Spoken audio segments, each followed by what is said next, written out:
Have you read the Bible? You do that when you go to church. And they said, let's stand for the reading of the words of God. They said what book, what verse, or what chapter. And you read with them. Once you get home, you put that Bible away. You never read it again until the next time you attend church. What do you know about the Bible?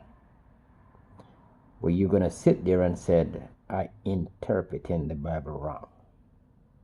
Or I'm getting the wrong concept.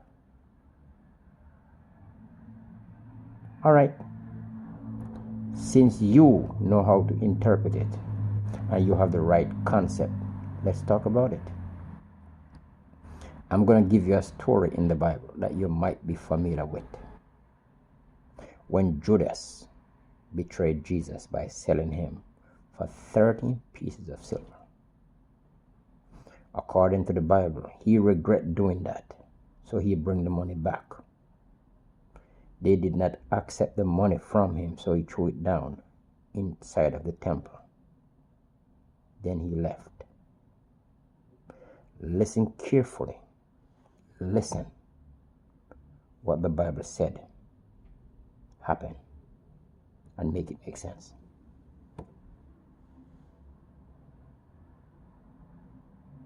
Matthew 27 verse 5, reading from the New International Version Bible. So Judas threw the money into the temple and left. Then he went away and hanged himself.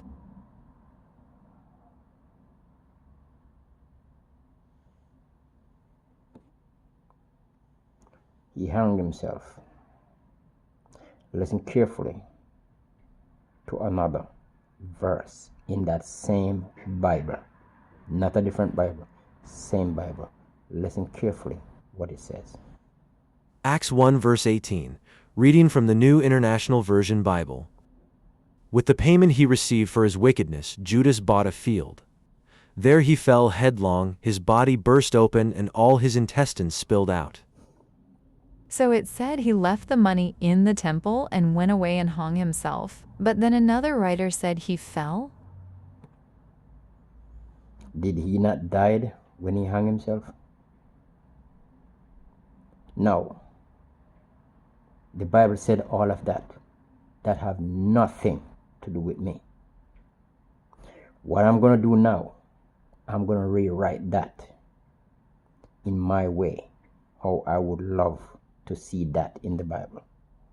I have no authority for doing that, but I'm going to give it a shot. Here is why. According to history, Moses is the one who is responsible for Genesis and the very other 4 books in the Bible, which is the very 5 first books of the Bible. Moses is responsible for that. In Genesis, it speaks about the creation, Adam and Eve. Moses wasn't even born yet, but he get a chance to write about it. Okay. He died in Deuteronomy.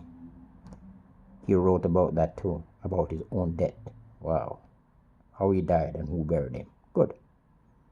So I'm going to take a shot and rewrite something in the Bible. Listen to what I wrote. It's the same story about the betrayal of Jesus and what happened. Listen to my version of that.